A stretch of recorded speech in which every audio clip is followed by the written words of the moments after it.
Mexican Dan. Let's go, motherfucker.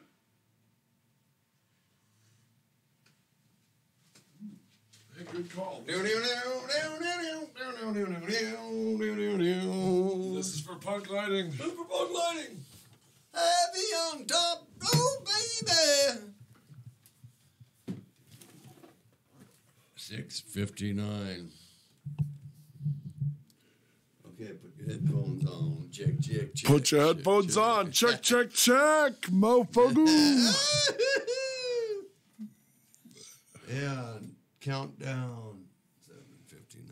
We're just going to start playing theme music because it's Horror Vixen. Oh, is that what you're playing Halloween? Yeah. What's her name? Horror Vixen 101? Yeah. Cute pictures. My phone's in black and white, so I'll show you. Here she is. 7 o'clock. Here we go. Wow. Hey, what happened? This is for punk lighting. Heavy on top. Yeah. Yeah, baby. This is your morning man, Jimmy Shaw. I'm filling in for Pat Jankiewicz. Roy is doing... It's the Chummin' Muchacho Show. So Roy and Jimmy, we're filling in for those two idiots. Well, guess what? What? Are we on the air? There we go. It's about horror today. Oh, the horror. Horror, not hard, you moron. Welcome to the Jeff and Janky Horror Show.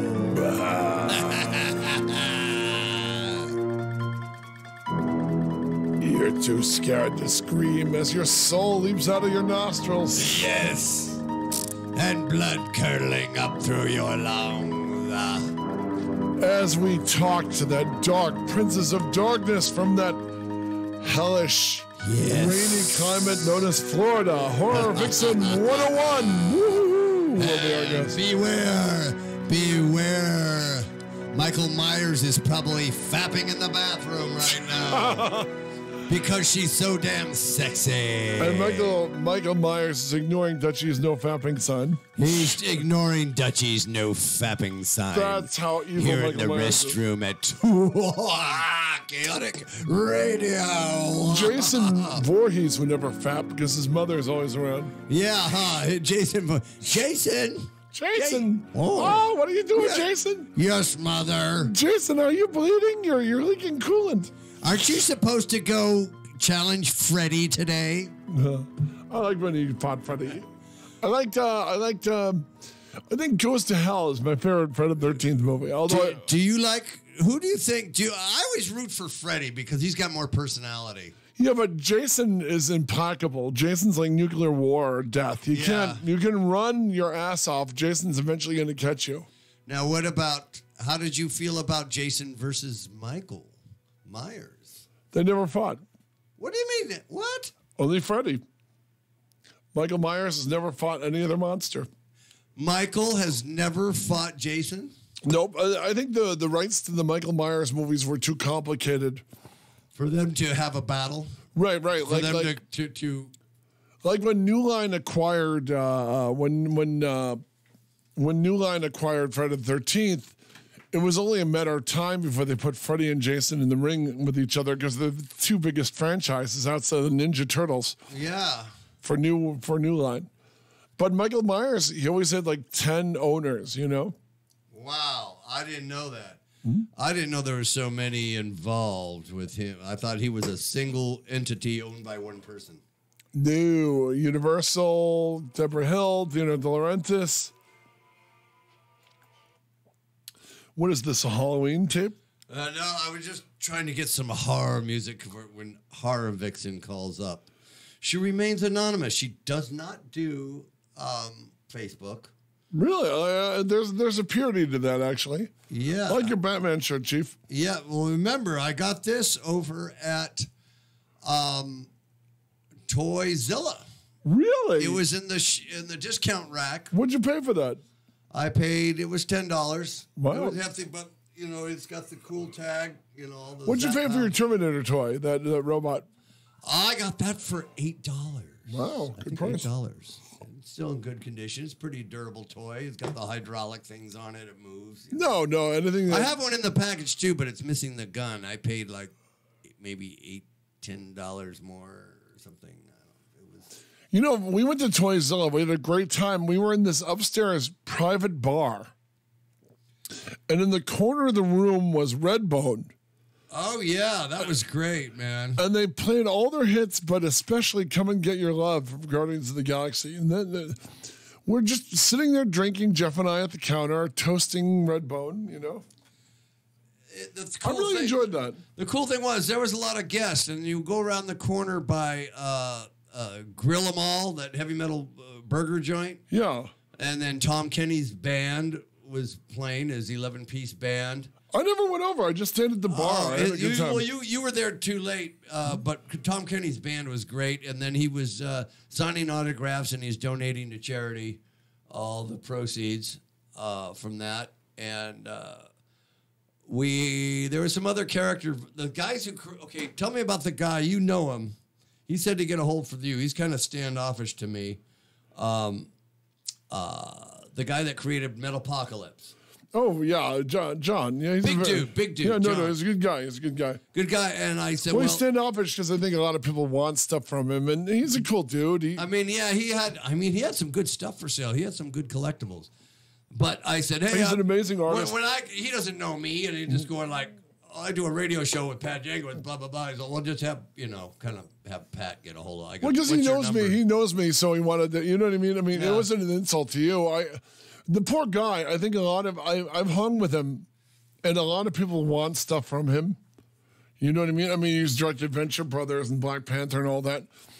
And I've seen him. He's the coolest guy. He's cool. He just seems a normal, average guy. I mean, that's the guy who created the characters for Metalopocalypse, man. But I've seen him get hit for a lot of stuff. He gets dinged for a lot of stuff. Did he get screwed over by other...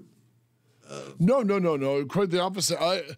I don't really want to talk about him in the air until we have him as a guest, but I've spent a weekend con with him in Phoenix, and I just noticed a lot of people were bothering him. You know what I mean? Yeah. And he's a gracious guy, and he's a good guy.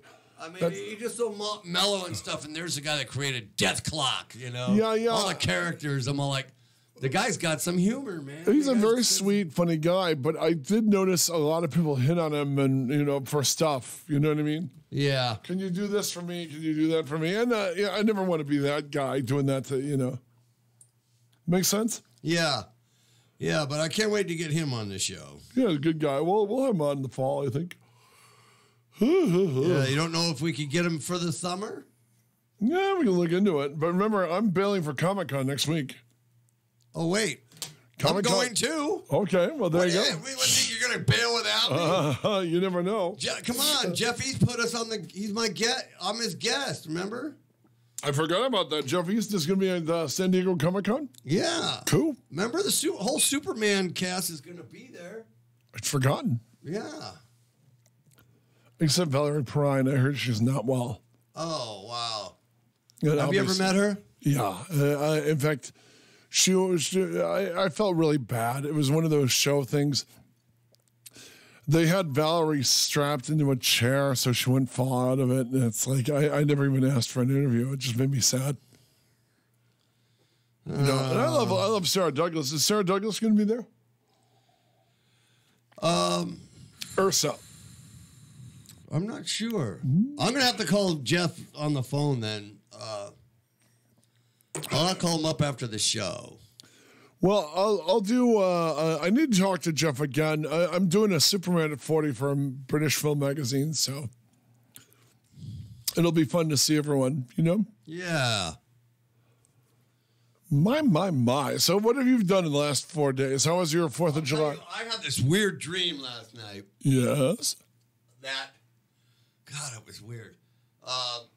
It started off, we were in some situation backing this motorhome through an alley, like and the mirrors. This is a dream. This is a dream. Yeah, the mirrors were scraping, but I couldn't see the windshield because the steering wheel was halfway down the middle of the car, and I had to have somebody use a video camera or something through it. And anyway, ended up at this department store that was hooked up to a Toys R Us, and I thought Toys R Us was closed. Oh, well, we're having our last day.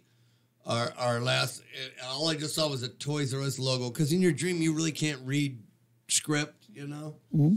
And I don't know where you were, but it was this nasty, horrible employee. This lady was behind the counter, and like there was this counter, and there was just all these packages, and there was all this cool Spider-Man stuff, you know?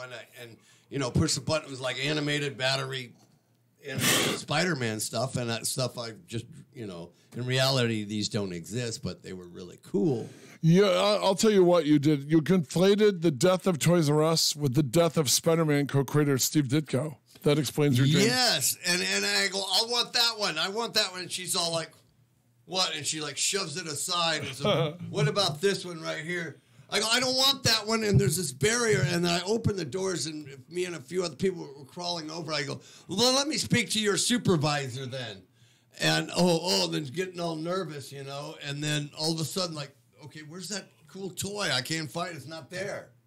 And like hid that cool Spider-Man toy, and like everything was like $6 because that was the last. Yeah, the magic price. We were talking about the $6. It had to be $6 before we broke out our wallets.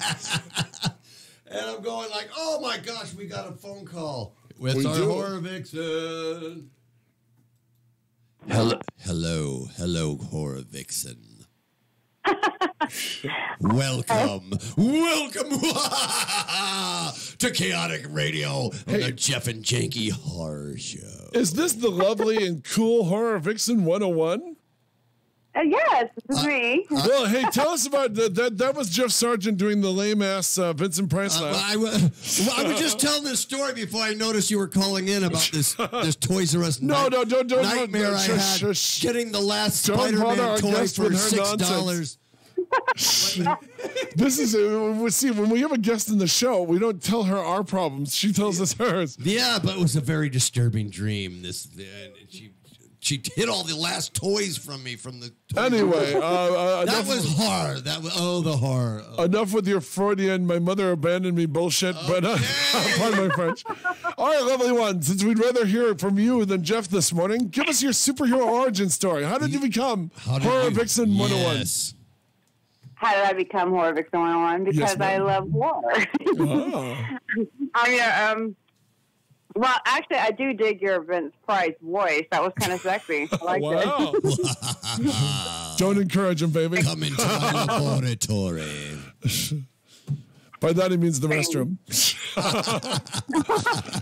So how did this start? Because I've seen your name around in the communities. It's really interesting. You're like got zillions of followers, man. Well, but tell us. Sorry, go ahead. Well, my partner, actually, he does the Ricky Grimes, and it was all because of The Walking Dead, believe it or not. We started watching The Walking Dead, and we started promoting them, and he has a huge page. And then he was telling me, like, you know, you're such into horror and everything. You should, you know, do more about monster making, do more about, you know, horror films and such. And then it just blew up. You know, and the first person I ever got to really talk to was James Wan, and that was about how to make an Annabelle doll. Wow. By the way, the Annabelle doll, that's a little bit of a cheat. The Annabelle doll is obviously based on Linda Blair and The Exorcist. Well, the real one was actually a Raggedy Ann doll. Yeah. And I don't have the Raggedy Ann doll, unfortunately, but I do have a life-size Annabelle that I made myself. So. Did you really? Oh, wow. So not only are you beautiful and sexy in those pictures we have of you, you are also by that it means whoa, he doesn't have creepy pictures. He just found some on the internet. Oh God. You're really just and then you got this talent to creep out some dolls, and you're making your handcrafted dolls. Right now she's trying to see if she can reach your eyes with pepper spray through the phone. No, thank you. No, you're out of Florida, right? No, I'm actually in the Pocono area. Oh, you're the Poconos. Wow. Yeah, so I'm like, I'm hoping that my call stays on because I'm on a mountain. Well, so you're in Dirty Dancing country. Wow. You're upstate New York, right? No, actually, no. I actually lived in New Jersey for a while and then came here because I'm originally from Houston, Texas. Wow. Wow. Yeah. So it was huge difference moving up there. And then I was like, okay, the city life is cool and all. But I do like, I miss nature life too. And so it's only an hour away. And I like it. It's nice. What part of Jersey did you live in? Where were we? What part of Jersey? Yeah. Elmwood Park. Elmwood Park is where we were. So how close were you to Metawan? How close? I'm sorry, I'm talking to the Ricky. The Ricky Grimes is with me right now, so he runs a huge account. Well, this week is the 102nd anniversary of the Jersey Maneater running amok, the shark that inspired Jaws that ate all the people in 1916. And tomorrow is the 102nd anniversary of when he ate two people in one day, a kid and an adult. And then, no. So I was wondering, are you near Metawan? Oh, no, not at all. I'm actually I'm in the Pocono. I'm in Tobyhanna now, so it'd be like an hour and a half drive, right? Yeah, pretty much, yeah. And now, do you ever do Comic-Con? Do you remember what? Do you ever do Comic-Con? We went to I went to the Monster Manias and the New York Comic-Con, and those are fun, actually. No. We met the real Comic-Con, San Diego. Oh, no, not yet. That is on my list, actually, because all my friends are in California, especially in the artist world. Everybody's in California. So, I was sick for a while, and I just recovered, so I do plan on going to California soon. So, well, we're happy you're better. Now, explain. You and Ricky Grimes, how did you become this internet sensation? What did you do? You hopped on the Walking Dead train. What else? It was Ricky Grimes. Like I said, he was huge with The Walking Dead, which also is a huge, it's on AMC. It's a huge, series. And I like zombies and things like that. So I started just doing all the monsters and the monster makeup. And then I started talking and interacting with different people in the industry. And so it just all of a sudden just went from monster making to FX to doing crazy posts as we do and funny things and, just traveling and then going to the monster cons and then talking to some of the actors. And then it just went from there and it all of a sudden just blew up. And I'm very social, so it was kind of easy. And I'm a very goofy person. It's like it's a funny type of thing. I have no filter. But I'm trying to keep one on your show. No, that's good. Remove the filters. We like it nice and raw. We try to prevent swearing, but everything else we're big fans of. You carrying that baseball bat with the barbed wire is just. I love every picture you have. Look at this one, Patrick. Look at this. How would you like to meet this in the forest? Oh wow, cool. Yeah. Well, are you a fan of Walking Dead now, or were you a bigger fan during the Frank Darabont era? What? Are you a fan of Walking Dead now? Season. Frank Darabont, the man who gave you the series, the first two seasons? Yeah, it's the first series? No, the first two seasons. The first two series, yeah. The first two seasons, he said. He said to tell you all the first two seasons. Wow. I like your Jaws cup. Yeah, so what did you think of that? Are you still a fan of Walking Dead? Death? Are you still a fan of Walking Dead? Oh, The Walking Dead. Sorry. It's really hard to hear through this thing. Yeah, of course. I'm not really thrilled about what's happening with the series coming up, but we'll see what happens. I like the first three seasons, and then it just kind of fallen down, but, I'm hoping that it picks back up. Wow. I really do. And I speak my mind. I speak the truth. I'm not going to blow sunshine up ass when it comes to something. Yeah, you're not falling on your Walking Dead sword. You're opinionated, and you're not, I'm going to tell the truth. And when you asked me about the barbed wire bat, I think y'all were talking about the barbed wire bat that I'm holding. Yes. My friend Jake makes all those, and I promote those for him. But I have a lot of those saw blades and Lucille's and crazy customs. Wow. Of those. So yeah, coming in my house is without asking for permission is a no. Interesting. So you have a lot of props and toys and collectibles, don't you? Oh yes. I'm like when I always thought I was weird because I was like until I saw Tom Savini and I was looking at his house and then I look at Greg Nicotero's house and I'm like, hey, I'm normal after all. Yes, I've got all kinds of things: clowns, poltergeist, Twisty, Michael Myers, Tales from the Dark Side, E.T., all kinds of shit. It's a Disneyland in my house. Yeah, that's so cool. So what was the horror film that set you off? Oh, gosh. I'd have to say, that's really hard to ask me. Thank you. That's what I did. Oh, man. Everybody, I get that so much during my life. What's your favorite horror film? Okay, to be honest, it would have to be Pet Sematary. Because, nothing really spooks me. Because, I make monsters, one. But Pet Sematary is probably the one, as a kid. I remember I was like 12, I think, when I first saw that. Is it the kid or is it the sister? A lot of people who are freaked out by that movie usually go with the sister, which was a male contortionist in drag in that movie. It was Mary Lambert told me is that. that the one that was all toasted up? That was.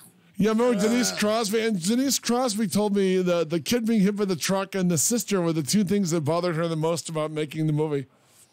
Yes, actually, and you know what? They just finished the remake. So I don't know if you guys knew that. They just redid Pet Sematary. I knew about the remake. I don't know anyone who's seen it. Have you seen it yet?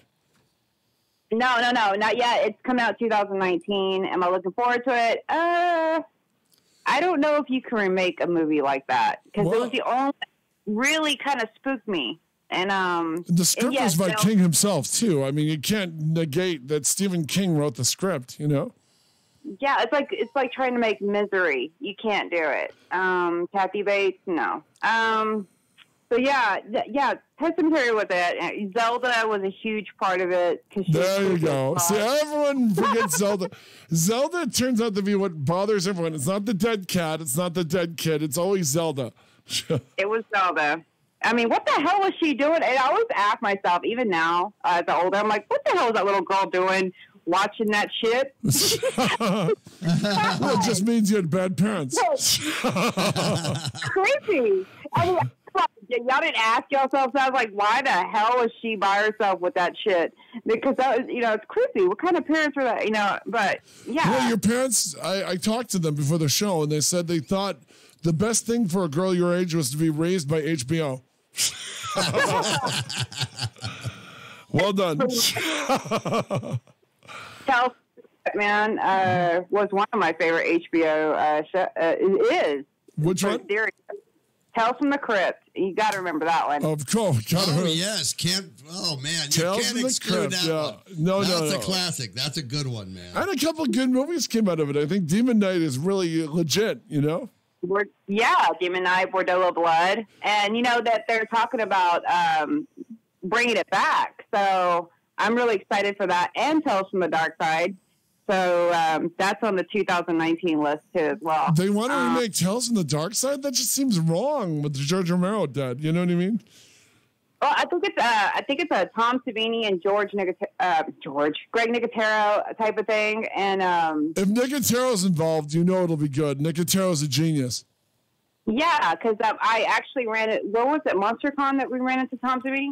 Yeah, and I made a huge life-size Lizzie. And I don't know if you remember Tales from the Dark Side, but there was a show called The Closet Door, and it was about this little... the blood-sucking monkey, right? Or am I thinking of more Swamp Thing? This was the creature that lived in the little door, and this college student came to stay at this dorm, and the creature ends up eating her. but Tom Savini made her.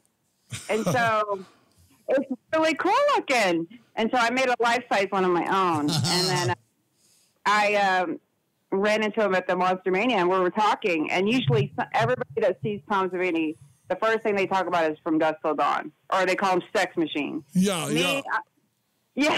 Me, I'm all talking about Tales from the Dark Side. And then he told me like that Kim and Greg were working on some new ones and like remastering Lizzie and a bunch of shit. And I was like, oh hell, I'm excited for that. They're rebooting it, huh? I mean, just when you look at Tales from the Dark Side, doesn't get a lot of credit like it should. It doesn't seem to be as fondly remembered as Tales from the Crypt, which had a much bigger budget. Oh yeah. But you had like the writers of Beetlejuice. You had Stephen King and other guys. I mean, they had low budget. They were very low budget, but they were really cool when they had a good idea. There was one based on a Jerry Conway horror comic. Do you remember the episode? It might have been a Monsters, but I think it was Tales from the Crypt, where the guys are in Vietnam and the zombie is coming out of the tunnel. Do you remember that? Is that the one with Steve Buscemi? I believe it is. As a tunnel rat in Vietnam. It's a great episode. Like, okay, it's got to be Steve Buscemi because I remember something like that. Yeah, I think that's Tales from the Crypt. Yeah, I mean, and there were some great Tales from the Crypt adapting obscure short stories like The Girl Who Killed Everyone by Saying Goodbye. You remember that one? Tales from the Crypt by Saying Goodbye? Yeah, it was based on this classic horror short story where when the little girl got mad and said goodbye to you, you would die a horrible death once you drove like 20 feet away. Oh my God, are you sure that's not Outer Limits? No, that's Tales from the Crypt. I mean, Tales from the Dark Side. They adapted it. Okay. Tales from the Dark Side. I have to look back on that one because I don't remember each and every one of those like by heart. But Tales from the Crypt, yes, I have them right in front of me. So I'm looking at Tales from the Dark Side and I'm looking at Tales from the Crypt. Like, well, which one are you? You've gone from Horror Vixen 101 to Horror Vixen 87. You're being graded on a curve, baby. Yeah. No, there's so many people from believe it or not, because I get asked so many questions about different films, and then I'm like, okay, I got to go back this genre, I got to go back this age, because so many kids nowadays don't even know 80s films. Isn't that terrible? I mean, the same way that black and white horror movies are now reviled. You can flip around your channel, and even Night of the Living Dead is hard to find on the UHF stations. I mean, black and white movies are verboten now. It's horrifying. I can't even find, what year was it that they did Creep Show? Creep Show was 1983. 83, okay. Yeah, the first one. Yes, with Fluffy, that thing in the crate was my favorite segment. Yeah, and Chief Woodenhead. Hell yeah. Again, Tom Savini and, yeah, I love that one. We were just actually bullshitting about that the other day. Really? You had Billy, the lady that played her. God, what was her name? We were just talking about Adrienne Barbeau. Yes, and she was all alcoholic, and he thought it was her. She's amazing. By the way, that was Adrienne Barbeau was on fire at that period of the 80s. I mean, The Fog, Escape from New York, Swamp Thing. She could do no wrong. Posters for your bedroom. Yeah, Creep Show. I mean, and by the way, you mentioned Chief Woodenhead, Jeff. I just want to correct for the serious horror nerds listening. Chief Woodenhead was 1987's Creep Show 2. Oh, that was Creep Show 2? And not only that guy has had an amazing career. He's in Fight Club. He's in... I didn't know that. He's in Mindhunters. He's the older partner on Mindhunters. Ah. He's the guy who takes a shot at Batman in Justice League and then hides behind Batman because he's afraid of the parademons. Oh, yes. Remember, he goes... That's interesting. He goes, what is it, Batman, the end of the world? And he's been trying to kill Batman for like 5 minutes, and then he's hiding behind Batman, which I thought was hilarious, So I get mixed up with those two Creep Shows then. Right, well, the Creep Show 2 sucks, except for The Raft, which adapts the great Stephen King short story. Oh, I'm going to argue that point. Oh, okay, Horror Vixen. 68. I have to love Creep Show too. Oh, I really. Thanks for the ride, lady. There's good stuff in it, but It's not Creep Show. Will you acknowledge that?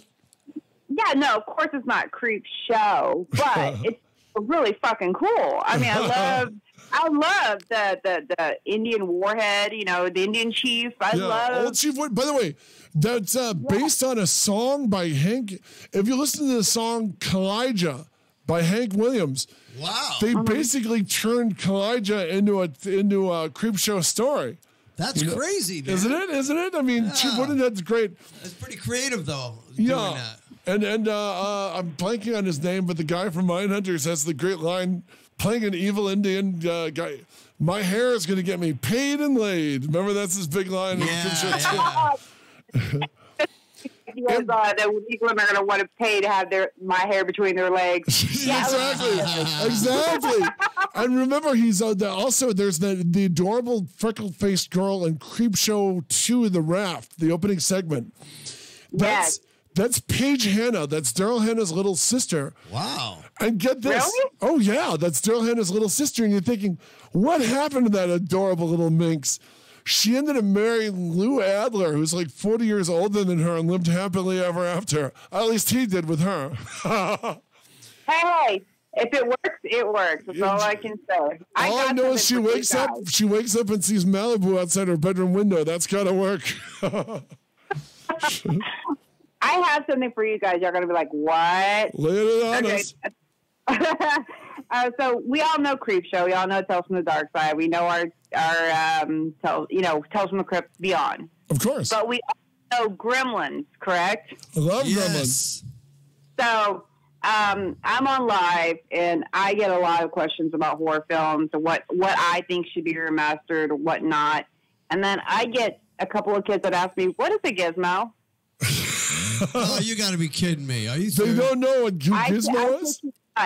And I was like, my jaw literally dropped because I was like, are you fucking kidding me? How do you not know? I wouldn't have guessed. I know. Well, first of all, Gizmo, unfortunately for him, but by the way, it's funny you should mention Gizmo and Joe Dante.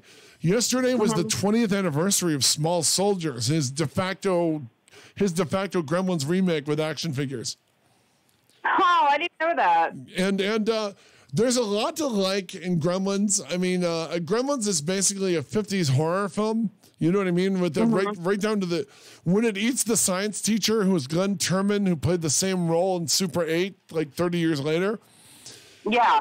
It's basically like Joe Dante did with Piranha. It's a turbocharged 50s movie, you know? Yes, exactly. Where there's all this disaster, the whole town, and everybody's getting eaten up, and all this chaotic energy going around. And Gremlins, this is one of the weird things that shocks us, Vix, is that Gremlins, for some reason, it doesn't make the evolutionary turn. You'll have kids who will die for Goonies, kids who will die for Monster Squad even now, but they don't remember Gremlins like they should, in my humble opinion. Stand By Me, you got to bring in Stand By Me. Yeah, no, of course, Stand By Me. It's got the Stephen King. It's got the Stephen King and the soundtrack.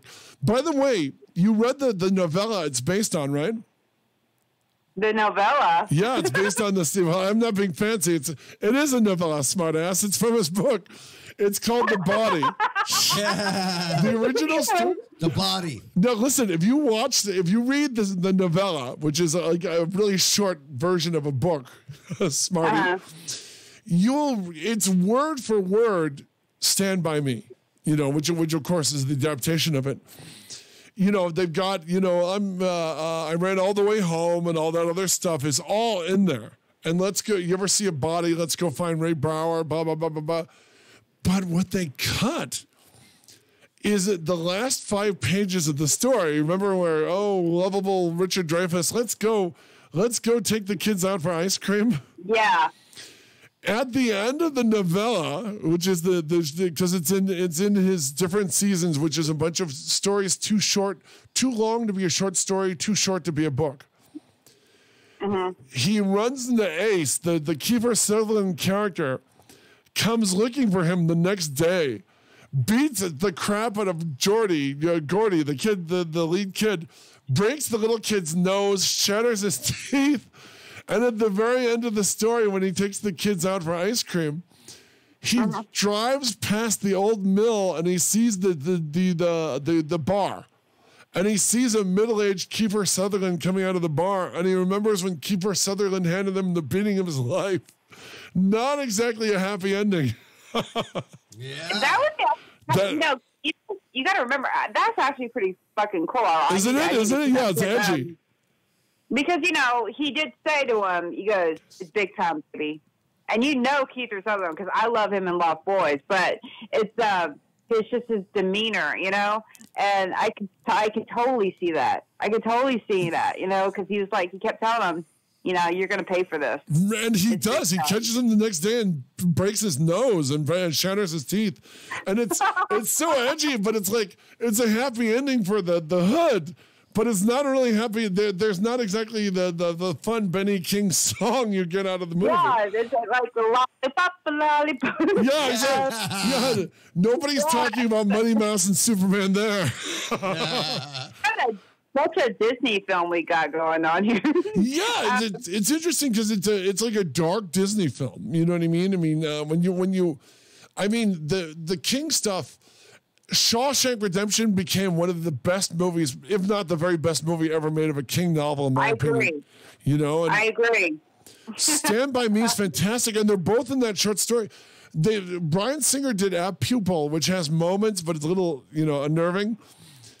And yeah, you like Sutherland, right? Yeah, actually, it's not Donald Sutherland. It's God, who is it?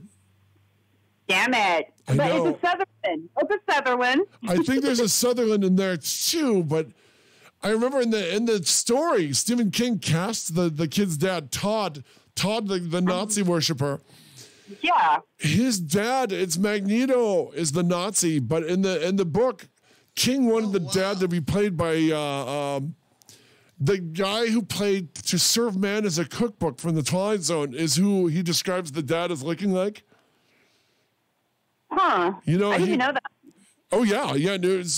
But those three have become memorable movies. There's one story in there called Breathing Method about a really terrible birth that nobody will touch. It's interesting.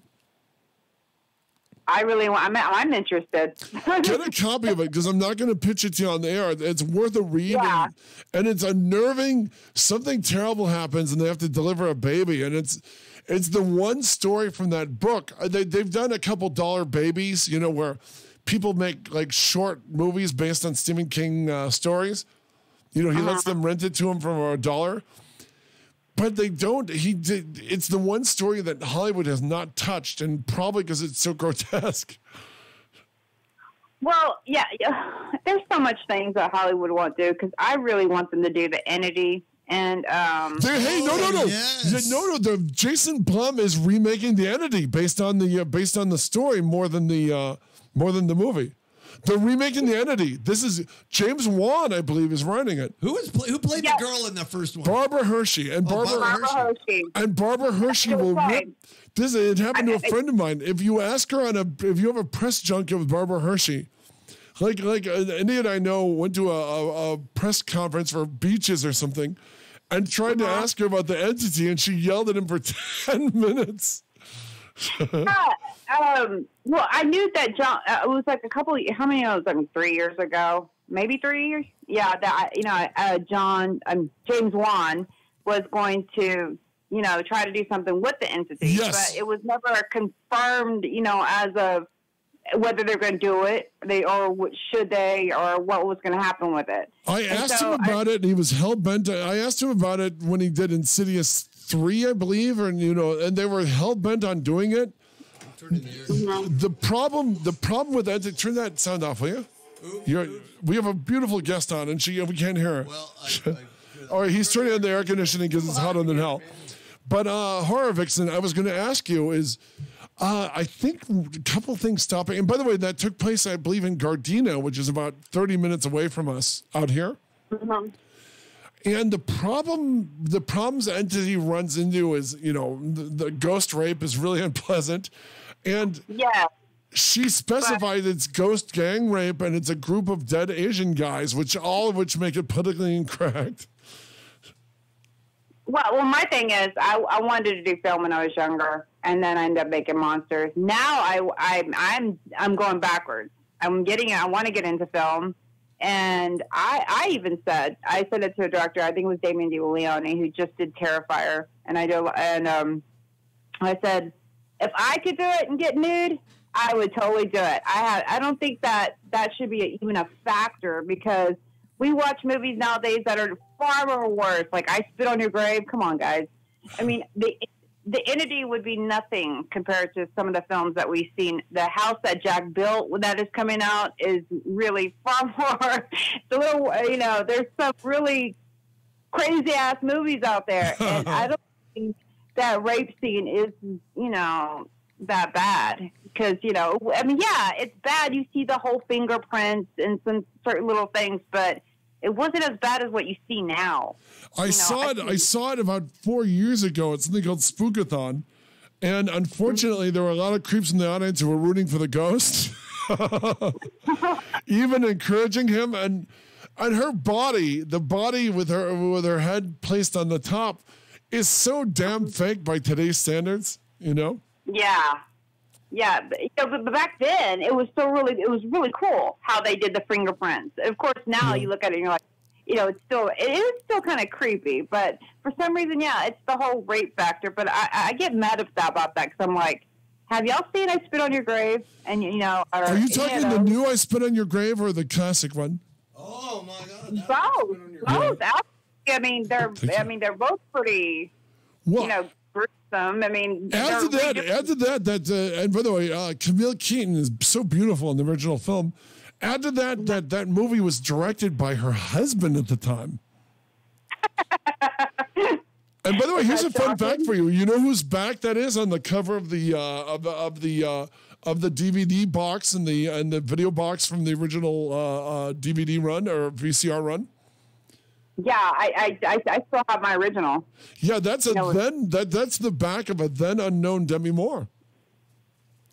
Huh. Charlie Band told me that. Charlie Band said, he dated her after they did Parasite, but he said she said she sheepishly told him, and he got mad that she thought it was garbage. He goes, no, I Spit on Your Grave's a classic.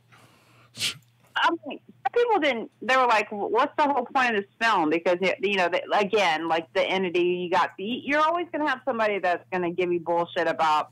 Well, it's all about rape, or this wasn't a movie. But then we watch it, and we're like, "Well, have you seen Deliverance or any of those?" Deliverance. I just watched Deliverance on Amazon Prime. It's a really great haunting movie. I forgot how good it was. Yeah, I liked it too. And there's so many that people forget that they should remaster. Yeah. And like I said, that people don't mention that thing as much, or Salem's Lot.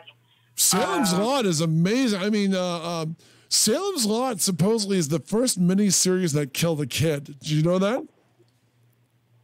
And it was the second. Besides it, No. But Salem's Lot came out in '79. It came out. The It miniseries was 1990, and they never killed a kid off in a miniseries before. You're talking about the little boy at the window, right? Danny Glick. Yes.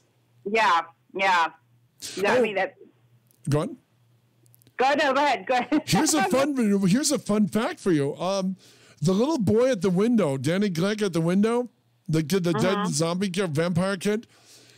His sister became a newscaster out here, but before she was a newscaster, Tracy Savage, she's murdered by Jason in Friday the 13th 3 in 3D. She's the couple. She's the couple who gets the stabbed through. Ha! And they found that out. They found photos of her being stabbed and ran them because she was like the head. She was like the head of Channel 4. She was the head newscaster covering OJ, the OJ murders. And so they took a still of her with the. They took a still of her with the holding a butcher knife from the OJ trial and contrasted it with her being killed in Friday the 13th. Damn it. but I mean, when you look at it, I mean, Salem's Lot was only the second Stephen King project ever adapted, and it's an amazing miniseries. It kind of throws the book away in parts. You know, I mean, They play up all the lurid sex stuff, but they make the vampire, much more monstrous. Well, I was doing I do a lot of grids and upcomings, and like yesterday I posted Nosferatu, which is going to be 2019, and then they were. Are you talking the remake with Doug Jones or a different one? Yes, Doug Jones. Yes, and I'm glad that they're bringing it out, but they're also talking about Salem's Lot being remastered as well. By remastered, do you mean put in the new format, or do you mean remade? Remade. Okay, yeah, call it remade, because remastered is when they fix it up with nice sound. Yeah. I say it like that because I don't some of these films that they remake I wouldn't even classify them as being remade. They're garbage. No, you're right. Give us your bottom 5. What are the worst remakes in your opinion? Oh Lord! Oh damn! Which ones make you mad? Because it's funny because you're very passionate about that. We can hear that in your voice. Yeah, okay. I'm going to be honest. I'm not going to lie. I'm not going to bullshit. Mm-hmm. Okay, so it's just horror movies. Yeah. So I'd have to say, Predator is one of my favorite movies in the world. When I did Predator 2, I was pissed. You know what? I actually love Predator 2 more than Predator 1. You hate Predator 2, huh? I know a lot of people do. Yes. I was very upset with it because I was like, okay. But, again, it's our opinions, I loved Arnold in that film. I loved everybody that was in the Predator, and then it goes off to a whole completely different level. And I was like, "What the hell is this shit?" But that was just no. You're entitled. I really enjoyed. What I loved about that movie is once you got all the big names out of the way. Obviously, Danny Glover was a budget replacement for Arnold. When Arnold, one of the great stories about Predator 2 is. Arnold got married right after Predator 1, and they wouldn't loan him the studio jet. He was going to use the studio jet for his honeymoon. They wouldn't loan it to him. So as payback, he refused to do Predator 2. Huh. I did not know that at all. That's a fun fact. But because I was working on a piece on Predator 2 when Fangoria went down. but one of the interesting things about Predator 2 is because it was all, grade C names, you know what I mean? Morton Downey Jr. and this guy, except for Bill Paxton, it's a pretty low rent cast. And by losing any big name chasing the Predator around, I mean, come on, Gary Busey, that forced them. That forced them to give you more all people. You're right, but that forced you to have more Predator, and I could watch the Predator monster running around killing people all day. Oh yeah. Mm-hmm. Are you looking for the new one? I'm Shane Black, the guy who co-starred and was killed by Predator in the original film, running and directing a new one. I cannot friggin' wait. Can you? Tell me you're excited. I am excited because the Predator, like I'm staring at him right now. He's in my house. He's one of my favorites, along with Aliens. You gotta love Aliens. And, my God, yeah, Aliens. You can pretend they never made another one after Aliens. I saw that one video. Let me ask you all a question. Y'all are asking me all kinds of questions. Let me ask you something, because Alien Covenant 2 is coming out, and what did y'all think? I really want to know, what did y'all really think of Alien Covenant? I'll be honest with you. After Prometheus, I decided that Ridley Scott should not go near any of his previous works. I refuse to see Covenant on the basis of despising Prometheus. Oh, really? Yeah. They're making part 2, so that's why I was asking. Well, is this the movie where the girl gets the scars on no, that's Alien versus Predator, and I thought that was pretty damn good. That one. I did enjoy it. I love when the Predator. Yeah.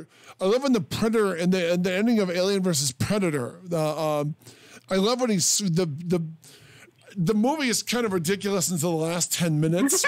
You know what I mean? When the Predator cuts off the alien's muzzle, I thought that was kick ass. And when, like Jeff said, when she helps the Predator kill the alien. He burns it. He does a little bit of scarification on her to show she was a hunter.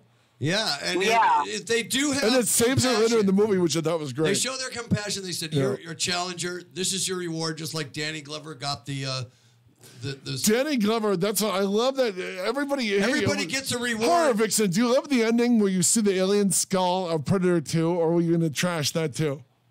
No, I did like that.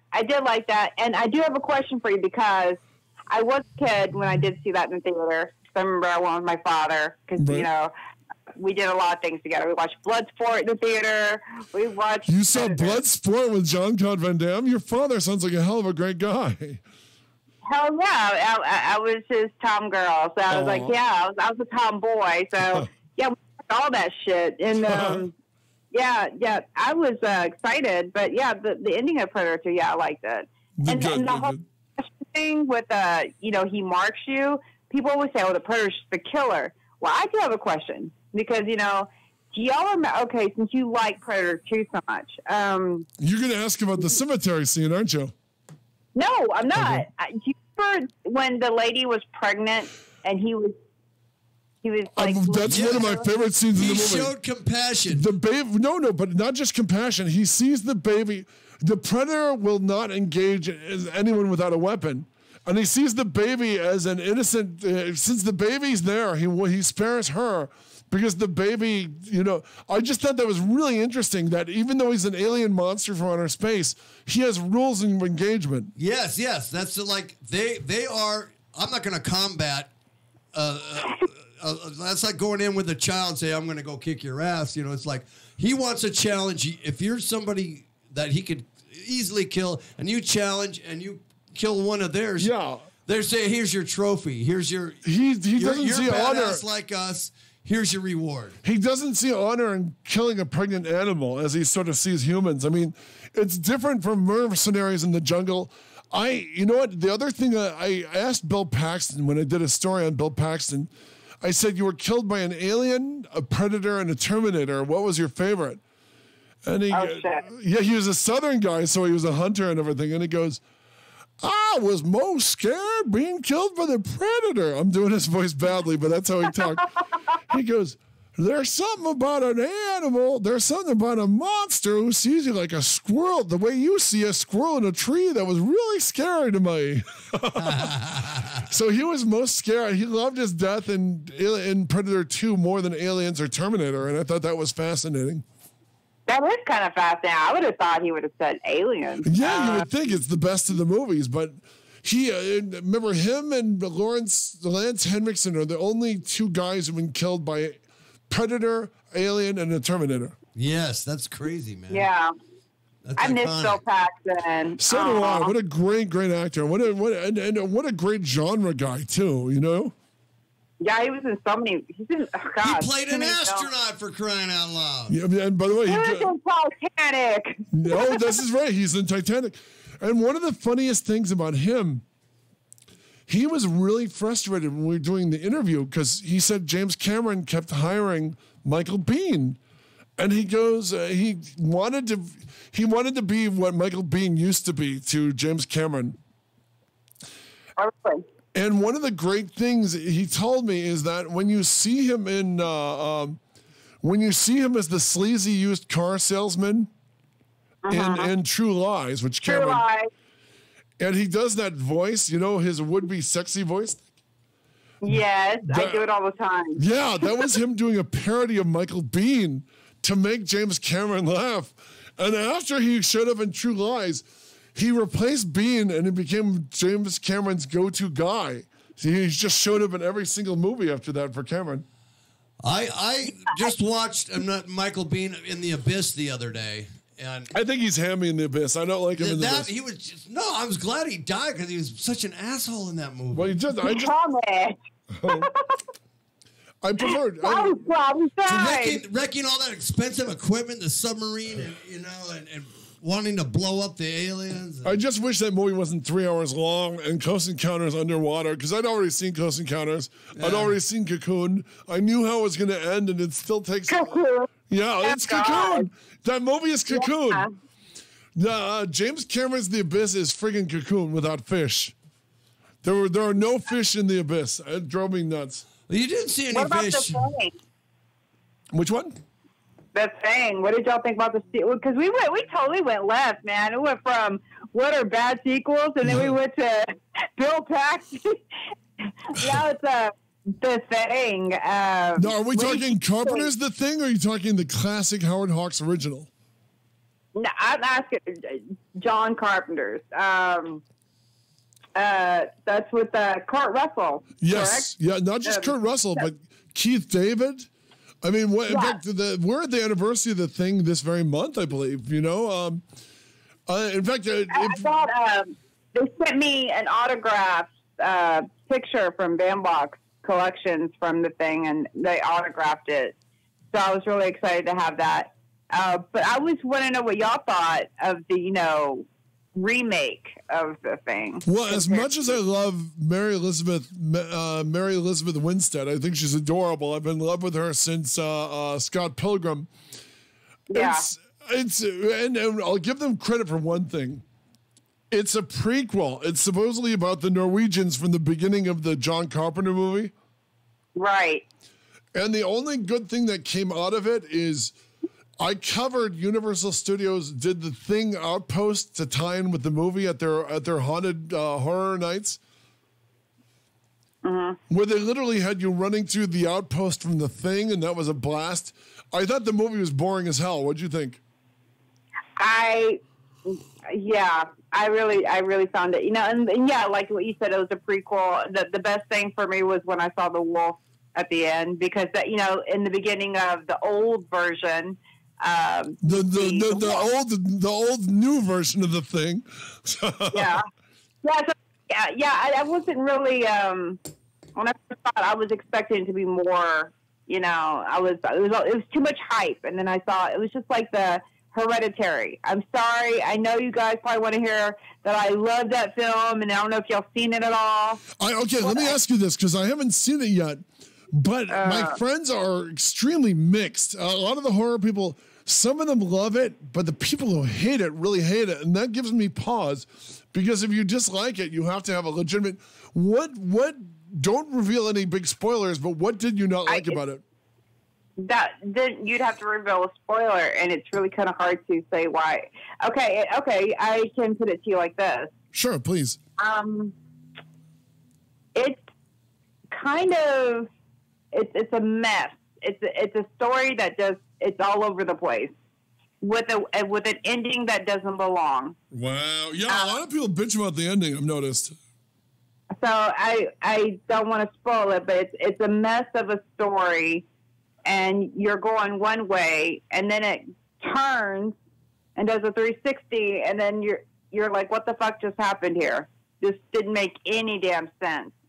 Why? It could have made a really great film if they went and just stuck with the story, and you'd have to watch it. I don't want to spoil anything, but I was really, really pissed off when I saw it, because I was like, all this hype, and I literally wanted to forward through the movie. And when you want to do that, you're bored.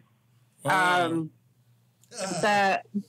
A Quiet Place, however, I did enjoy. I like that movie a lot. So, I think they did a really good job. They're already working on part 2. Wow. Also, it made money. It made money. I didn't catch A Quiet Place. I didn't catch. Hereditary came out of nowhere. I thought this summer's low-budget horror movie to be raving up was Upgrade, which I thought was great. Upgrade? Yeah, did you see that? No, I haven't seen that one yet. I think Lane Whannell wrote it, and it's bits and pieces of RoboCop, Iron Man, all these other movies.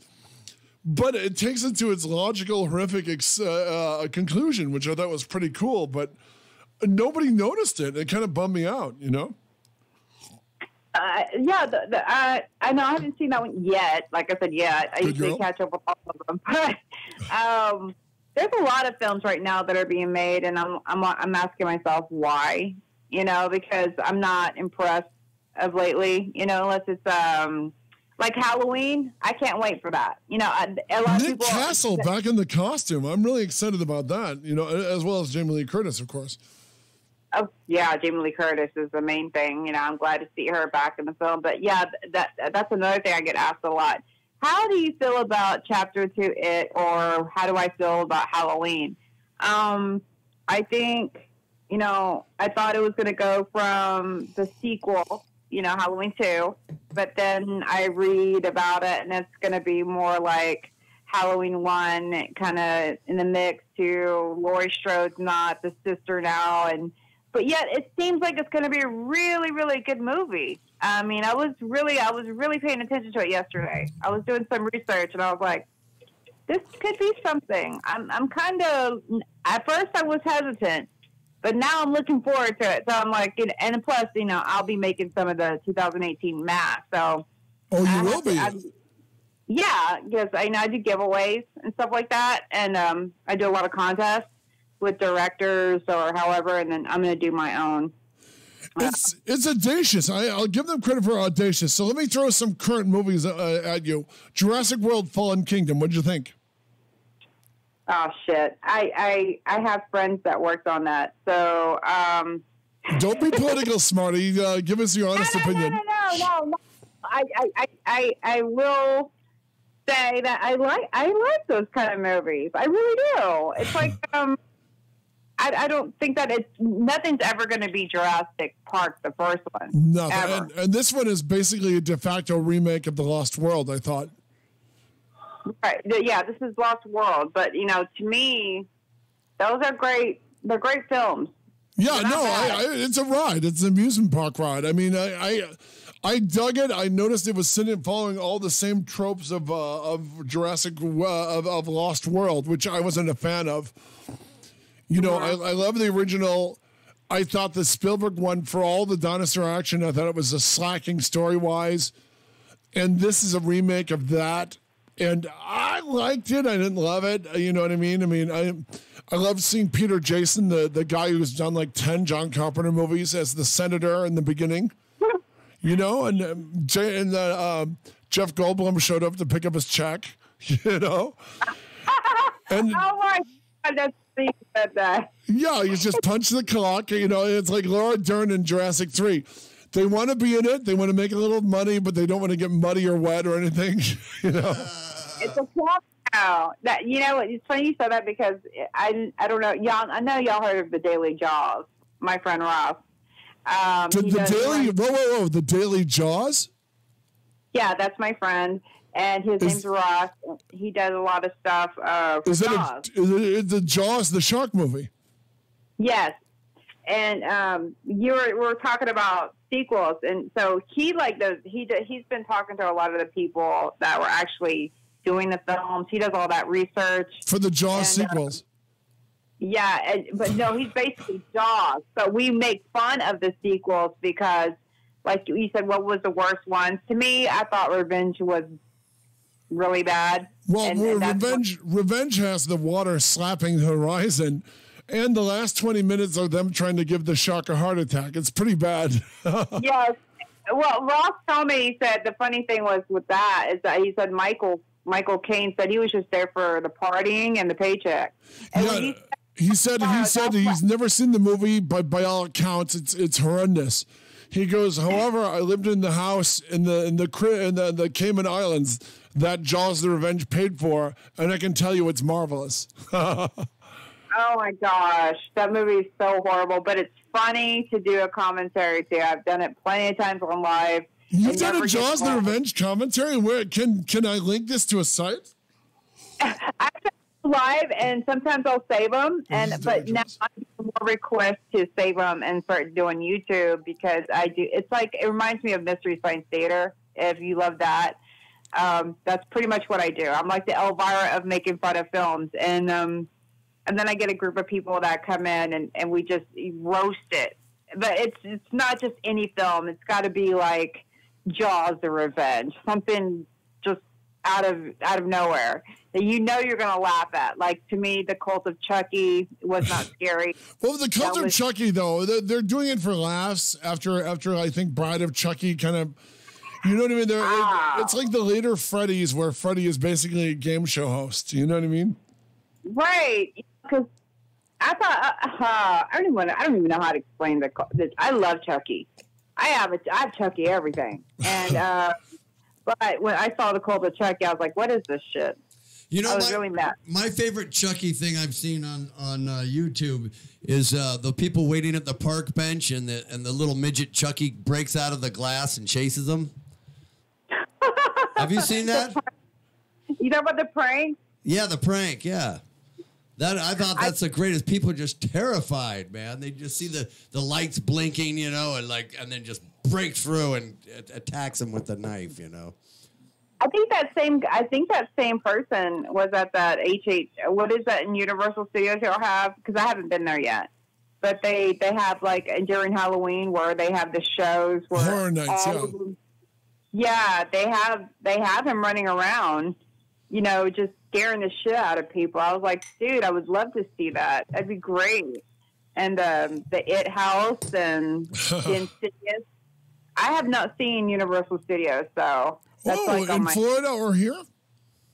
Or no, either. That's on my bucket list, so that's what I'm saying. You got to do it here. You got to do it here because this is where they shot Dracula, Frankenstein, Jaws, all the classics. Half the Thing was shot here. I definitely want to go there because I know John Wright is there. I know the Scary Closet's there. There's so many people I would love to. Well, this is what you got to do when you come to town. Patrick and I will give you a Hollywood tour. Well, you just and we'll hang out. We'll go to Universal Studios, City Walk. Well, but the thing is, you don't want to do the tour. If you bag the tour, my best tours on the back lot have been when I grab people and we did it without. If you do it without the tour, you can see everything. Yes. You know? Yeah. Once my aunt was driving, and I gave my friends and my sister and her friends a big tour of the back lot. I showed them all the interesting stuff. Boris Karloff's makeup office for Jack Pierce on the Frankenstein movie, which they tore down to build Jurassic Park, the ride. Yeah, no sense of history. The Creature from the Black Lagoon pond, the Jaws pond, a lot of good stuff on the back lot still, you know? They still ask about that. I think even Ross even asked about that. They took down the Jaws ride, correct? No, they took it down in Florida, not here. Yeah. I'm not there. Okay, because I've never been, so I don't know. You've never been on the... Listen, the one thing when I was like 13 or 14, we moved to California, the one thing I harangued my parents for was to get us to Universal Studios so I could see the damn shark on the Jaws ride, and it did not let you down. It's a great little shark. Great little shark. You know, he's biggish, but you know what I mean. I mean, he's not the entire ride. He lunges at you towards the end of the ride, and to me, that was everything. You know. I used to have the big fear against great whites, and now that I'm sculpting them and doing all kinds of great shit with them, I don't have it as much. But they're beautiful. They are beautiful. They're scary and they're beautiful. You know. Well, no, I saw a shark attack when I was young. So really? Where? Tell us about this. Forget movies for a second. I was little. I must have been 6 years old. It was in Galveston, Texas. And I just remember, from what I understand, you know, my mom and dad didn't really want to, you know, scare the shit out of me because I, already saw enough.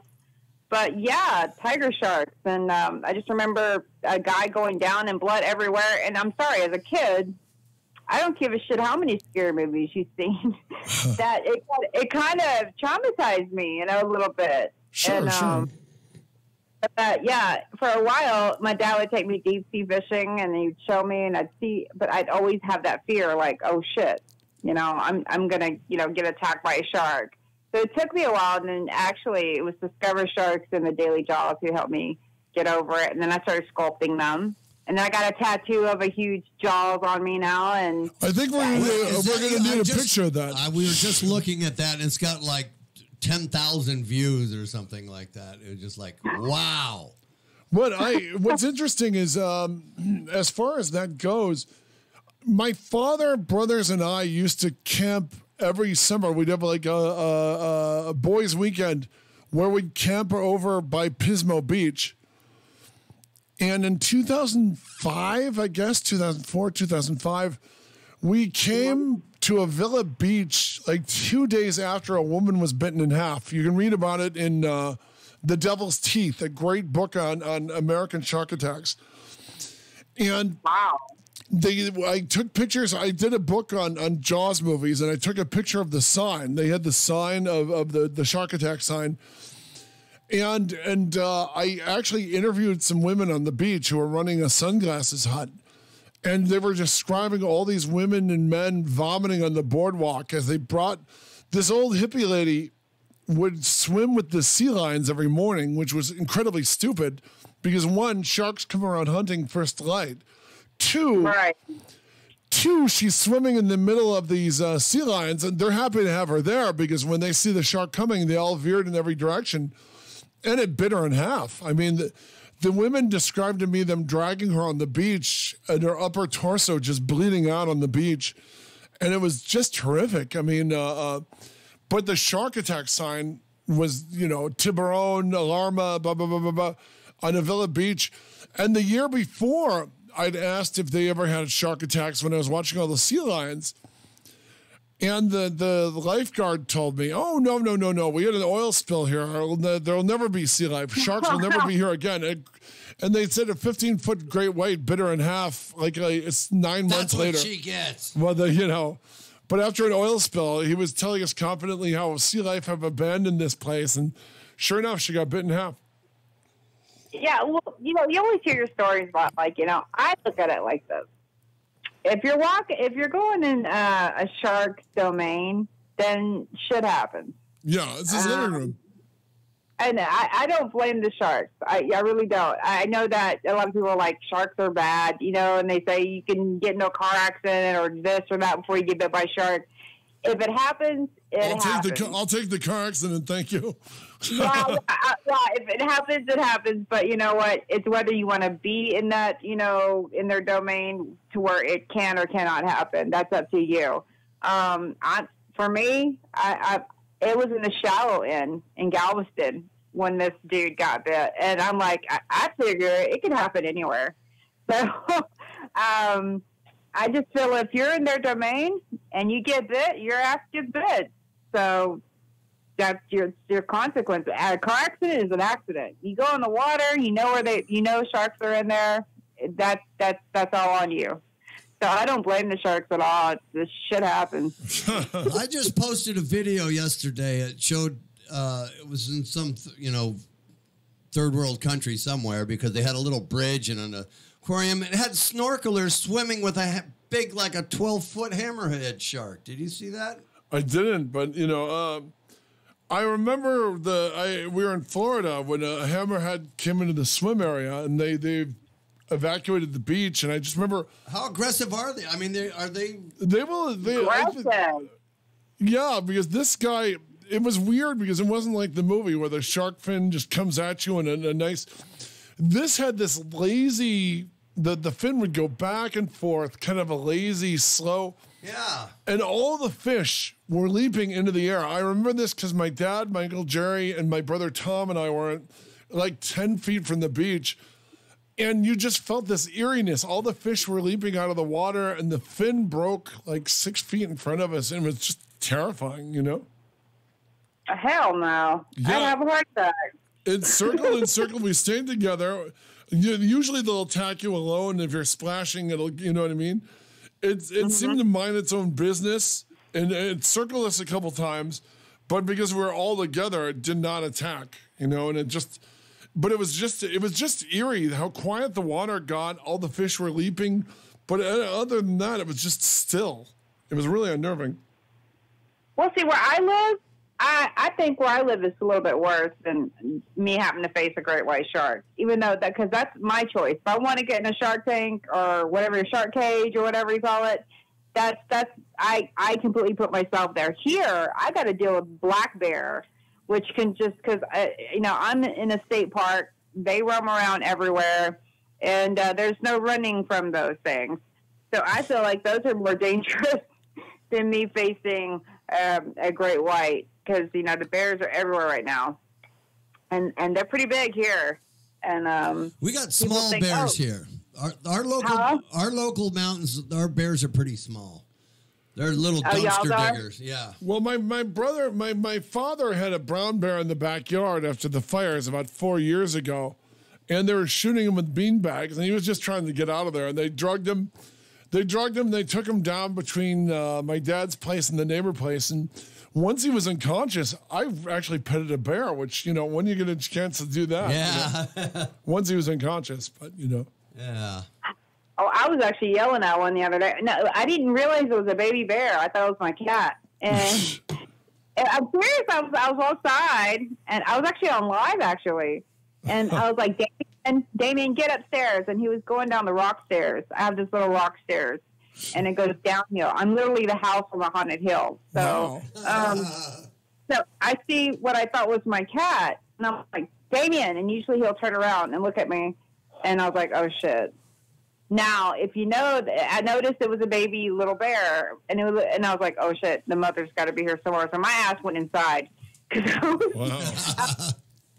If the baby's there, the mom's got to be there somewhere. No, you do not want to truck. You don't want to truck with any baby bear. You want to get the hell out of there. You know. Yes, and people. I tell people I read about this shit. You know, when I first moved here, I really didn't know a lot about bears. I dealt with alligators. I love being around alligators. I like standing next to alligators. Where I'm from, they lay on the trails. You walk around them. It doesn't scare me at all. Really? You know, because alligators kind of scare the hell out of me. I mean, I loved them. I thought they were adorable when I was in New Orleans 2 months ago. Yeah, you get used to them too. Because they're everywhere. I got to hold a baby alligator. And but she's talking like full size alligators. Well, you know? I saw full size. I saw about an 8 foot. But did you see him on the trail, or did you see him in a wrestling area? I saw 2 albino alligators. I saw about a 7 foot albino gal at the swamp tours. Wow. He was in a little swamp, but he seemed really mellow, man. He was like cool. He was. The thing is, they are like, if you go to Brazos Bend Park, it tells you right when you enter the park, your life is your own risk. They're not responsible for you. And when you go there, there's snakes, there's water moccasins. They just go across the trail. There's the alligator. There'll be 3 or 4 laying across, and you'll get people that have their cameras taking pictures. The nature. Sure, sure. But yeah, we're so used to them now. It's been 3 years. I'd probably go there and have to be like, shut up, get myself back into getting used to being around a huge alligator. But yeah, I have many pictures where my foot's like right next to them. And sometimes I look at myself, I'm like, how stupid was I? Wow. Well, the interesting thing on that, by the way, there's a couple of great alligator movies. If you have Amazon Prime Amazon Prime, I think it is. Check out Black Water. It's really great. It's this Australian movie about alligators eating people. I'm writing that down because I have not seen that one. Check out Black Water. It's a unnerving Australian movie. It's this woman goes with her sister and her sister's fiance on like a boat tour in the swamp, and an alligator winds up eating one of them out of the boat. And basically the movie boils down to the boat flips, certain characters don't make it, and one character is stuck in a tree trying to get the boat flipped over, staring into this black, brackish water where the crocodile is, and she just can't see it. It's a great movie. It's one of those type of things. It is. It's like the guy who did Wolf Creek. It's not like Lake Placid or nothing. No, it's much smarter and much better than Lake Placid. Oh. I'm sorry. Lake Placid is a little too goofy for me, Yeah, it was supposed to be a little comedy in that, you got Betty White. Listen, Lake Placid came out the same summer as Deep Blue Sea, and Deep Blue Sea is a very tough act to follow. I like Deep Blue Sea. I love really Deep Blue Sea. Yeah, it is. It is, and it's mechanical sharks. They rock. Cartoons suck, though. I'm sorry. Yeah, I looked at it. I met the director, and he told me it was all CG, and I thought in my head, done. No, thank you. No, the acting ability, the acting was it was terrible. It was just no. And it's not a de facto sequel. If Rennie Harlan didn't do it, the original Deep Blue Sea, it's got a great body count, great sharks. Samuel L. Jackson in one of the greatest shark deaths of all time. Yes. He's all bitching and shit, and then he gets killed. Yeah, but he gets. What I love is when they take him underwater, another shark swims up and bites off his upper half. I'm tired of these damn sharks on a boat. He's talking about something else entirely. So when the shark attacks him, it's totally unexpected. Yeah.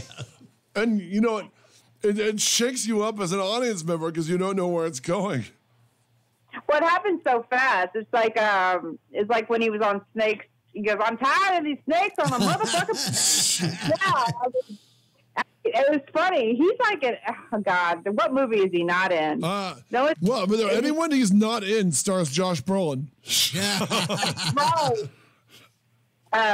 Yeah, I mean, because he was in Jurassic Park too. People forget that. But they don't forget it. They just don't realize the only scene he matters is the rubber hand. Yep. Yeah. I mean, we could add Eric Roberts. Oh, Eric Roberts. You know, he's a little... I asked him about Sharktopus one time, and he grabbed me and said, "You want to ask me about Sharktopus? You asked me about Sharktopus." And I'm thinking, what? I just asked him about Sharktopus for an article, and he's like, I think he thought Sharktopus was a career lowlight for him. Yeah. But I was going to say something. I said Eric Roberts, and it fucked me up. He has a tendency to do that, I'm guessing. Yes.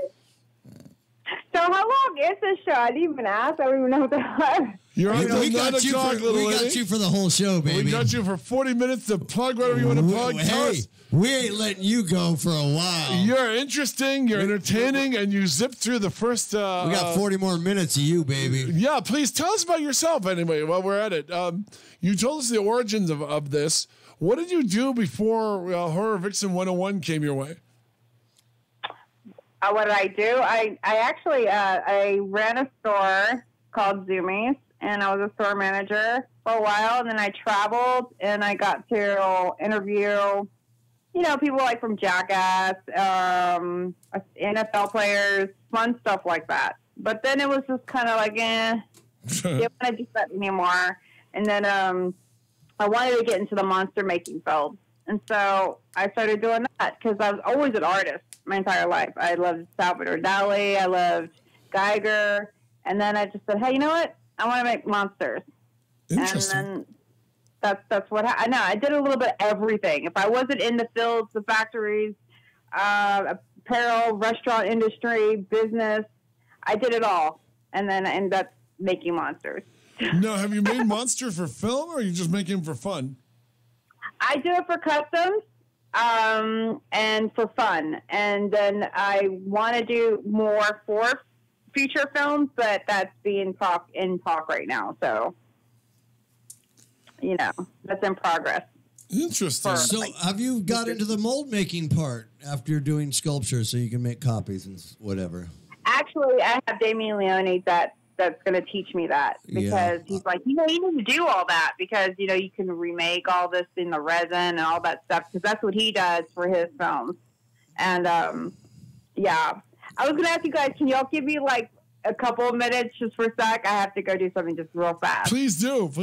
Okay, let's plug our sponsors while she has to, do what she's got to do. Okay, what if you want to have a cold... Go for it, little lady. We'll come over you.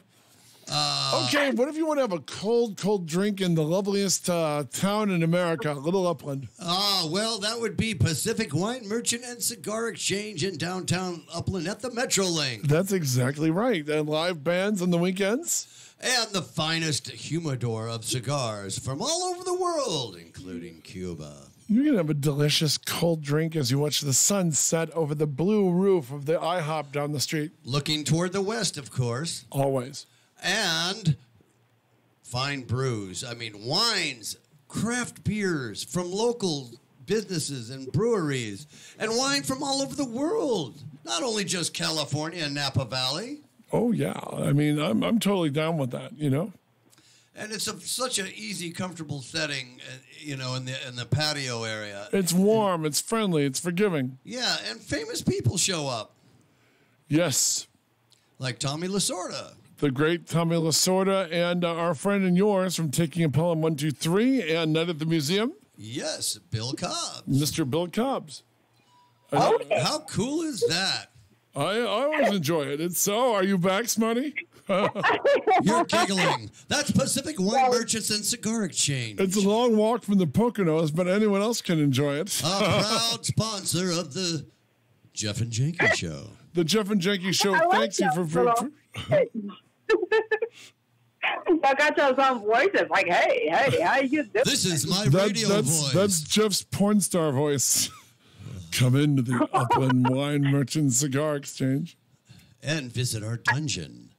Handcuffs and leather properties. The safety word is John Carpenter. I was actually looking at Jeff's page on Instagram. I was stalking you a little bit. That's good. You can stalk it anytime you want. You like the Salvador Dali? I'm an artist, and a mold maker. That's why the deeper image shook him up. That's why I question you. Yes, because I do. I've been making molds for 20 years. I'm heard you're only stalking Jeff's page. We ought to mold you. When can you come here and I can mold you? Yeah, I would definitely do it. Okay. Let me give you a link that's better than the Daily Jaws. Give just when you thought it was safe a Jaws companion a look. Based on the book in its 9th printing. Are you done? Are you still? Let her finish. Go on. Okay. Are you doing what you're doing right now? What are you doing? For me? Yes. Are you still on your break while you're talking? He was hoping for that effect. Usually it just creeps our female guests out. Are you doing what you're doing right now? Like, that could be a number of things. I was looking at your Instagram. I was like, were you playing around a little, what was that, a fountain? Oh, yes. That was really hot yesterday. I was, they were giving out free pizzas, and I was saying, like, the Jeff Sargent TV show for, It's called Jeff and Janki, Smarty. No, the TV show. The Saturday TV morning show? the one that's going to be on Adult Swim. Oh, well, at least in your head. Cool. And so I was asking everybody in line that thousands of people waiting in line to see the Jeff Sargent show live. And they're just going like, what show? Who? Huh? I'm going, these And they would be wrong. I'm here for free pizza. Yes, that's what we do to give tickets to the Jeff Sargent show. But yeah, it's pretty crazy, man. But I think I would like to make some different variety of monster teeth for you. That'd be cool. I like that. Yeah. I like that. I love doing the last thing, when I do sculptures, I do, I mess around with the clay. That's where I started. I just took air dry clay, and then, whether it's oil-based clay, and I would make like a life size. And I'm talking, that's when I first started. My first one was Annabelle. She's 80 pounds. Oh, and my I was God, like, wow. That's heavy. You could do it light. I could give you a lot of tips. Do you, do you like Sculpey? Will you heat it up and cool it? And Yeah, you could, Sculpey's bad for the small stuff. Yeah, I used to do that. I did Amy from Fright Night with Sculpey clay. Wow, I interviewed Amy from Fright Night. That's the girl from Married with Children. That's that shark mouth that Steve Johnson did. Yeah, that became one of the most ripped off designs of the 80s. Oh, people incorporated that for many, many, many different versions of horror films. Yeah, I actually like that because when as a kid, that always bugged me. I was always like, "What's up with her damn mouth?" Not in a scary way. I was just like, "Damn." You didn't find that design is so different though from your usual 2 to 4 fanged vampire teeth, And then you got this huge smile. She smiles so big. So I had to sculpt it. I wanted it in my house. I wanted her and evil, and evil. Yeah. Yeah, she's staring at me right now, and I remember it only took me, the first time I did her, it only took me an hour. And the teeth, it was probably the funnest part, because, majority of the artists will be like, I hate doing teeth.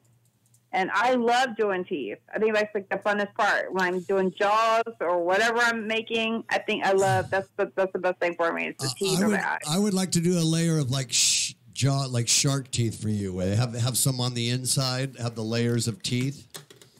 I haven't done that yet, and I got into this whole horror thing and special effects things through dentistry because I was a dental technician back in the early '80s, and then I started making goofy teeth, with the acrylic, on lunchtime, and then I started making monster teeth, and You know, just That's badass. so I got to use the gum acrylic, and I used it, and so I got really good with it. But I'm surprised I never pursued it and made any movies with it. I did talk. You should. You know how many people want me to do Regina? I did a Regina thing from Fright Night 2. Oh, Regina. Wow, Yeah. Regina from Fright Night 2. That's really obscure. Y'all I nailed it. It's like we look like twins. So I always say, okay, if I can get the teeth, I will do it, no problem. The gown, no problem. And it's those teeth. She has. I can't believe you. You crapped all over Predator 2 and you're getting waxing nostalgic about Fright Night 2, which was garbage, by the way. No, I loved Regina. I loved her. She was gorgeous. She was pretty. It was nothing near as good as Fright Night. Thank you. As will be obvious to anyone with eyes. Go on. But I do love her because she was exotic. She's gorgeous. She's hot, and that was the whole point. She was, she was one of those actresses. Julie, what's her face? She was like the other actor you mentioned. She was like Samuel Jackson, where she was inescapable. She appeared in everything, like Doc Hollywood and everything else. You couldn't escape this actress for like a 4-year period, and then boom, gone. Yeah, Mouth of Madness was the last thing that I saw her in. Right. That, and she probably went to TV after that, and Mouth of Madness was not a good movie. No, you know what? I have my questions on that movie. Seriously.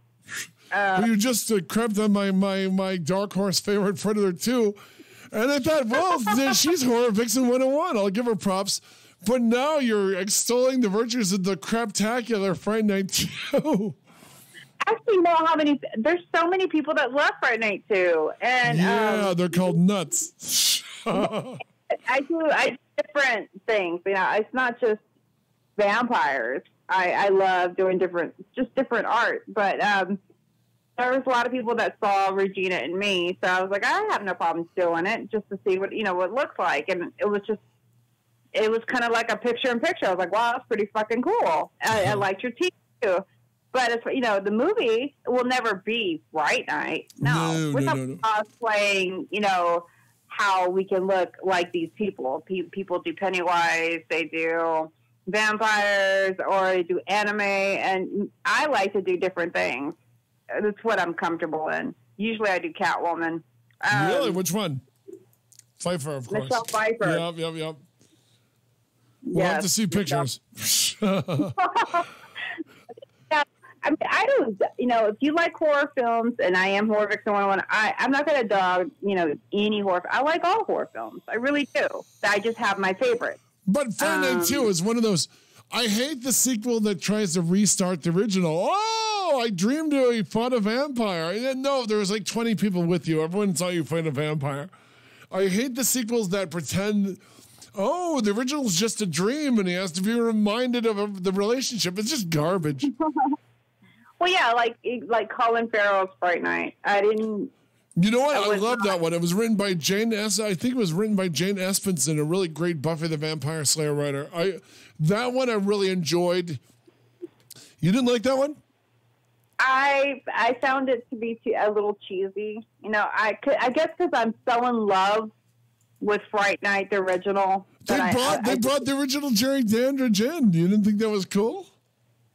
Yeah, but I just, I didn't have that feel, because evil, the changing with the, remember when he changed into the werewolf and, the whole, there's just so much. You got to have faith, Mr. Vincent. There was so much. But you know what? There's that great bit I really liked. There's a nice little homage to one of the best horror series of all time. When he steals the reporter's jacket, and he's in the Vegas lounge. It's the paper that Carl Kolchak, the Night Stalker, you used to write for in the first TV movie. The Vegas Sun. Remember when he's wearing the Vegas Sun jacket? And that was a really obscure but really cool nod to Kolchak, the Night Stalker, which I thought was cool. The show that gave birth to the X-Files. Well, did. You did. Chris Carter gives you full credit. Yeah. Is Chris? How old is he? A young guy? An old guy? What? He watched Kolchak First Run. Yeah, First Run. No, he's older. He's like I think he's like 10 years older than you, almost. You know. Wow. Mm-hmm. Let's get to the real horror movies here. Not to say that they're not. Yeah, I mean, we got Michael Myers. What about Hellraiser? Come on, guys. Love the first one. Love the first one. We had one of the Cenobites on our show in the studio. Camerahead. Yes, I just talked to him 2 days ago. Ken, yeah. God bless Steve Joyner. He found you and he found him. Yes, I mean Steve is amazing. And we find how did he find you? How did he find me? Oh, it's it was actually the Daily Dog, I believe, because he did a double live with Carl, and I was showing Ross how to be on live TV without being nervous, and I guess he saw me on his on a double live that we did as a practice, like I did with Erica, Erica Wally, you know her. I'll be on live with her later on we'll be on live where we actually see each other and things like that. I did one last Is she what, you guys live near each other? Or well, actually I think she's in Tampa. Oh, that's right. That's right. She called from Florida because Steve called us the other day and we had a three-way line going and we were talking to her. Yeah, that's right. Yeah, and I've done this with several other people. So I was like, it's just to just breathe and you'll be fine. It's not as bad as you think it is. It's faster than just how we're talking. It's just the only thing weird for me is I wish I could see you guys. It'd be fun. I feel like I'm talking. I'm not used to talking and I can't see you. Well, I know it's hard talking. That's why we love to get our guest in the studio if they're within, There's an hour more energy when you're in the room, Oh, yeah. So you definitely, when you come to California, you're definitely going to be in the studio. Let her actually finish a sentence for... Oh. This isn't the Jeff and Janki Talk to Jeff show. This is a Horror VIXEN 101. Remind her that this is on YouTube. Today's show, we'll hear you, but we can't see you, but you can see us. If you filmed yourself, we can see your reactions. I just don't like the camera that's behind my head showing my bald spot on my headphone. We got 4 camera angles. It's like a 7-Eleven security camera in here. But I wish we had one of these cameras. I keep suggesting that if we have one right here by the computer screen that it does close-up right here on our little table, and but it's archived. Every show is archived on YouTube. If you look up Kaotic Radio and today's date, and you'll see Horror VIXEN on there, 101, and that's your show, man. And I'm definitely going to post it today, so that after this is said and done, I am going to go on my page, and there's other big pages that are going to be reposting it, so it'll be everywhere. Yeah. I was going to ask y'all, do y'all remember?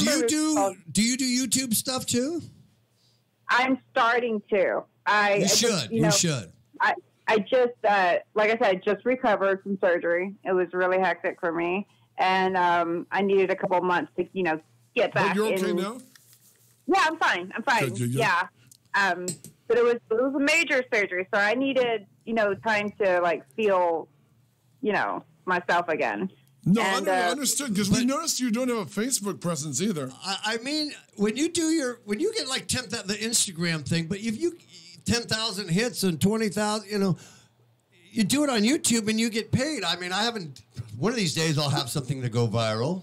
But some people have made a whenever living Jeff on runs YouTube. his penis, he loses about 1,000 people. Oh. I got to do my Batman bun hugger, the naked cowboy thing on Hollywood Boulevard. Remember the naked cowboy in Spider-Man? Do you remember that scene? By her sad laughter, she doesn't. There's the naked cowboy. He wears his bun huggers and boots down in Times Square, and he sings songs. I was going to say, wait a minute. Are you sure it's not that guy? I want to do a spoof on that guy.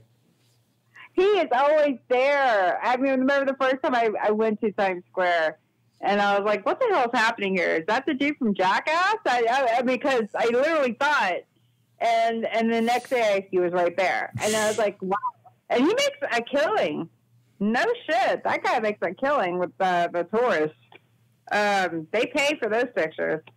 But yeah, he walks around with his assless chaps, right? That's underwear. It was little tight whiteies. Yeah, tidy whiteies.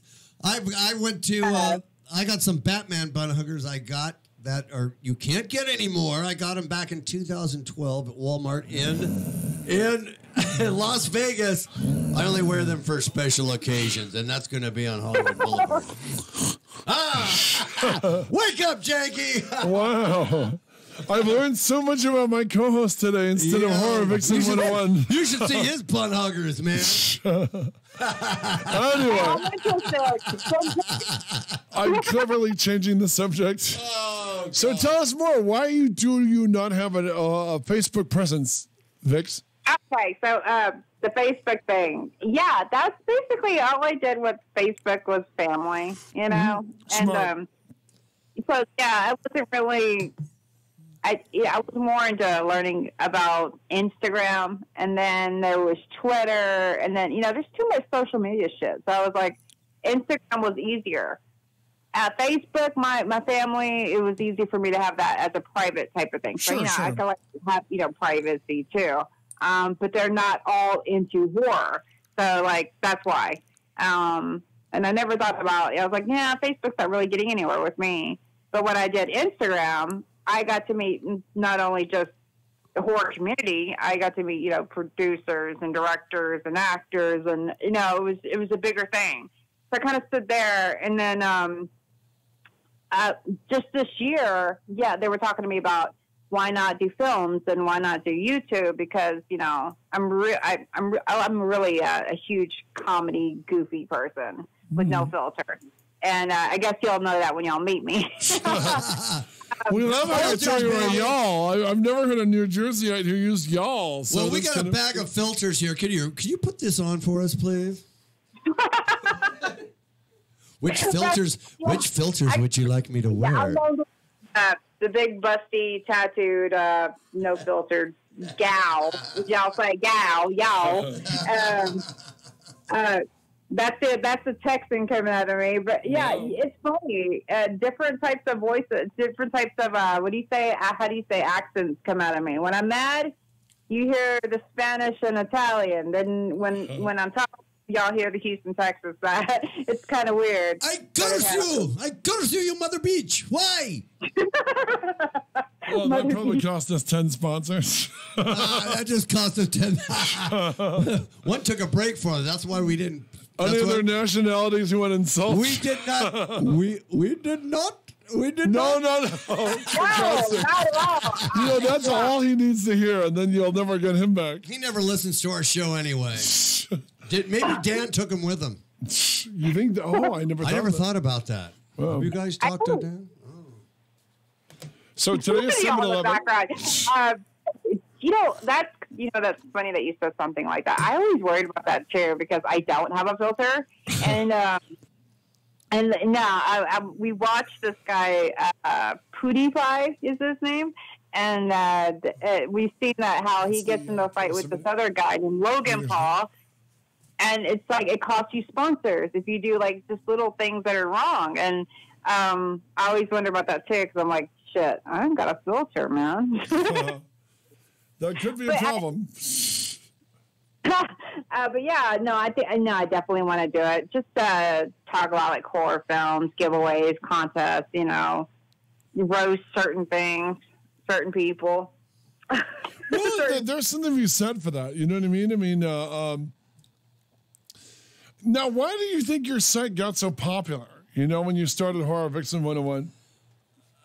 Why? Because I'm a busty broad? Well, there's that, yes. I'll tell you what, I just saw that one where it showed a predator at a convention holding, and they had a baby predator, and the baby predator's trying to hold predator's hand. He's tossing it away, staying in character, and that had 10,000 views or more than that. Well, yeah, my Pennywises have 200 and something thousand. It's just I like to talk about, like I said, I talk about horror. I like to see horror. I like to video edits. I do, like, now I'm doing lives. I like to learn anything horror, anything new. I'm all about it. Whether it's cheesy, whether it's really cool, that's me. But no, I'm not just some busty tattoo broad that does tattoos and art. Yes, I am. By the way, that's not something we'll ever hold against you. Well, yes, I am. No, I really, really do enjoy talking about films, and I learn something new every day. Even with you guys, I'm learning something new every day. Interesting. And now, has your makeup work ever appeared in the film? I'm sorry. What? Have you ever done any of your masks or makeup work for a movie? No, not yet. That's what we're talking about now. But I can't say anything because that's Gotcha. a hush. Yeah, hush hush type of thing. Interesting. But yes, I'm excited for that. I really, really am. Interesting. But I was going to say something to you guys. So changing the subject. So they're listening right now. She better not say shit. The Gate. What did y'all feel about The Gate? Do you remember that film? Of course, I remember The Gate. I interviewed the director, Tibor Kaotic, who used to live across. Wow. He used to live across He also did Spiders 3D, so don't get too excited. He used to live across the street from Don Rickles. When we the last time I talked to him, Don Rickles came out to get his garbage cans and started talking to Tibor when we were doing the interview. I like The Gate fine. I think the stop motion work is why it's best remembered, as well as the kid from Blade. Yeah, who played Deacon Frost. Do I think it's an absolute horror classic the way people rhapsodize Monster Squad? Hell no. I think I think the stop motion is the only reason people remember The Gate. And if you see The Gate 2, they trick you because they reuse all the stop motion in the new movie. You mean they just borrowed it from the first one? Yeah, they just took the clips in the first one. It's a horrible movie. Man, how dare they? Did they just borrow? Yeah, it was in. Look at the trailer for The Gate 2 that ran in theaters. It's all the footage of the original. What did you think of The Gate? I sense you love it. I love it. No, actually, I did. I liked it as a kid. How dare you trash Predator 2 and start raving up The Gate? No. I didn't trash Predator 2. I didn't like it as much as Predator. Based on your opinion, you are now horror VIXEN 32, in our opinion. Oh, no, man, from 101 down to 32. Oh, God. Oh, Patrick. I'm shocked. Shocked. Friday Night 2, almost as good as Friday Night 1. How dare you, woman? No, I said Friday Night 1. Friday Night. Always that bad. I'm putting words in your mouth, but I was extrapolating the truth. You're putting something in my mouth. Well, see, that's why you have to be here in person.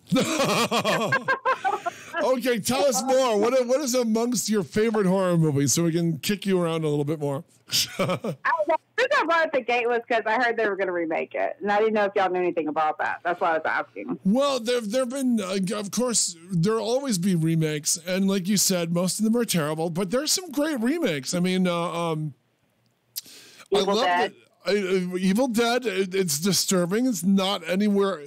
To his credit, to Raimi's credit, they did it a straight story. They didn't try to have an Ash character, and it's a good little movie. The director Fernandez does a good job with it. It's, you know what I mean? As long as you separate it from Evil Dead, it's not bad, right? Yeah, Bruce Campbell loved it, and I liked it. I thought, because it was supposed to be your horror movie. Yeah. That's horror. And I like that because, not that I don't love Evil, because I have it tattooed on me, man. That's one of my favorites. You have an Evil Dead tattoo? Yeah. It's all on the side of me. I have the Evil Dead 2. What is it? Is it Evil Dead 2 or Evil Dead 1? Evil Dead 2, the skull is on my side. It's on my rib cage. Wow. Shot in North Carolina. It was. I love the way you do that. I always say something. Well, it's still set in Michigan, but they shot in North Carolina in a high school gym, believe it or not. Yeah. It was like all college shit, right? Oh, yeah. Actually, I was invited to be. I don't know what happened. Bruce Campbell was supposed to do an NBC. It was supposed to be like a Fear Factor type television show, but I did sign a contract to be on that show, and we never ever heard anything back from it. So I'm wondering if they're still going to do it or not. I don't know if you guys heard anything about it, but with Campbell, I mean, I think he's got enough money that he just announced he's not going to play Ash anymore after the TV show got canceled.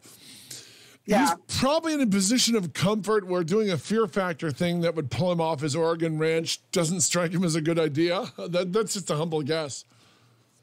It was just that it was supposed to be directors. It was supposed to be like, from what I understand, when I was asked if I wanted to do it, it was NBC, and it would be hosted by Bruce Campbell, but it was directors and then horror people that were like in the horror community. And it was like a difference of people, and that you had to face your fears. So I thought, oh shit, why not? And then it's been like a year now, and one of my friends, Glennis Packard, was like, he's like, have you heard anything? I was like, no, I haven't. I really haven't done much checking into it, but my if guess, he did do it, it sounds more like something that would work on the Sci-Fi Channel. I don't think there'd be enough. It sounds basically like a Fear Factor knockoff, and I think Fear Factor was canceled for a reason. You know what I mean? Well, you see Doug Jones do Face Off, and I love Face Off. I don't get to watch it as much as I'd like to, but I was just wondering if y'all heard anything, because I thought that would be really cool. But then, do you really want to face any of your fears? Not really. Well, it's a reality show. I'm sure it would be whatever lame-ass fear they could make happen in a TV budget. I wouldn't want to be buried alive. That's for damn sure. Really? Buried alive is your thing, huh? No, hell no. It's not my thing. I meant the thing that bothers you. Sorry. Yeah, claustrophobia is clusterfuck for me, man. I'd be fucked. I'd be like, get me out of here. I'm not going to lie. I think that if anybody says, yeah, I can do it, I think they're full of shit until they do it. Fair enough. I mean, but claustrophobia, you see it in weird places. I've done it. I've had a few life casts done on me, and I've known on a couple of life casts, people would just freak out, stand up, and start clawing at their face, which I don't know why. I always liked the life cast. I always found it comfortable, but I did see an actress have an adverse reaction when they put it on her face, Like anxiety attacks? Yeah, panic? She started clawing at the alginate and started pulling it off, which made no sense to me. Don't they, I've always, they do the straws, because I've seen Damien, when he's Art the Clown, they do it, they put all the stuff all over you, and right. They put the straws in your nose, correct? And sometimes if you worked with the makeup artist before, and you just ask them to leave a little room for your mouth, that'll, because the straws freak me out more than the plaster caster for my face. So in the last creature gig I did, the makeup artist was cool enough to leave a little bit of room for me to breathe, and that worked out pretty good. Oh, that's awesome. Yeah. Well, I mean, I haven't done it yet, but I want to. I'm ready to do it. I said, do whatever you want to me. Well, if you're claustrophobic, you'll probably have an adverse reaction, so be careful, okay? This was Dan X's for. It's all good. Well, I did one where the guy usually with a professional lab, one of the lab assistants will tap you on the arm, just gently tap you on the arm to let you know you're still amongst people, because it cuts you off completely. And right. I did one for a low budget horror movie where the guy went into the garage to take a call from his wife. He forgot all about me, and I'm sitting here, and the air is starting to thin out, and I'm like, oh, God. And luckily he came back, but I was starting to see black spots before he got back, which is a little unnerving. What the shit? I know. There was no lab assistant. He poured the alginate all over, and it's hardening, and I'm sitting there with it hardening, and there was no straws this time, and it's like, oh, my God, what am I going to do? I was at the point where if I had to keep waiting, I was going to just start throwing cups or something. All I heard was I was sitting there with a heart on. I was like, what? No, I was sitting there with the alginate on, Smarty. We're down to our last 3 minutes of the show. You Last need to 3 minutes. Plug your health. Plug yourself. Plug away, baby. Plug yourself, Blusty Blonde or Blusty Brunette, whatever you are. How dare you call her a Blusty Blonde? Well, my phone is stuck on black and white, so he really wouldn't know. I pressed a button and the color's gone. It's all in black Start and white. pitching. She doesn't need our peanut problem. Start going. Start pitching, Vixen. I tell you, I totally lost it. Y'all call me a busty blonde. I was like, what? Brunette, whatever the hell you are. Go on. Yeah. Plug away. Actually, back up to 101 now. Yeah, that's right. I'm sorry. Anyway, I totally forgot. Yeah, I would love to do that. No, I don't think I'd freak out. I want to do it because I think that it would be fun. It's an experience that I want to have that experience, actually. To have somebody do a mold or a mirror casting mold. Yes. So it's really interesting hearing your story on that. I always see my friends do it to other people, and I'm like, wow, especially the walkers on The Walking Dead or, movies. It's just depends on whether you can handle it or not. And then, like, you're right. There's a lot of people that will say, God, I can't breathe. I can't do this. I can't do it at all. And I'm like, why not? I mean, how long do you have to leave it on? It's not like they're going to kill you or something. They just freak out. But about 20 minutes, Okay, we're down to 8:54. We got 1 minute. How do we follow you? How do people, our listeners, follow? Follow me on Instagram. Instagram. Follow me on Instagram. God damn it. Wow. Horror Vixen 101, everybody. Hey, we really enjoyed having you on the show. You're charming as hell, potty mouth. No. Thanks. No, that's what I'm known for. Oh, well, it's charming, and you made it look easy. That's right. So tomorrow is Wendy is. Hang on, Kat. We're not done with you, little Vixen. Go Okay. Tomorrow, tune in, everybody. Tomorrow's show, we have Mary Dallas from Barbie Rehab live in the studio, and Friday we have live in the studio Radioactive Chicken Heads. Woohoo! Woo! Thank you, Horror Vixen 101. You were adorable. Thank you for filling 2 hours of fun and frolic. Yes. I had a lot of fun. Thank you guys for having me. All right. Signing off on the Jeff and Janki show. Take care. See you tomorrow, everybody. So long, gang. Bye, guys. Bye, Horror Vixen. Thank you again for doing the show. Thank you. Bye.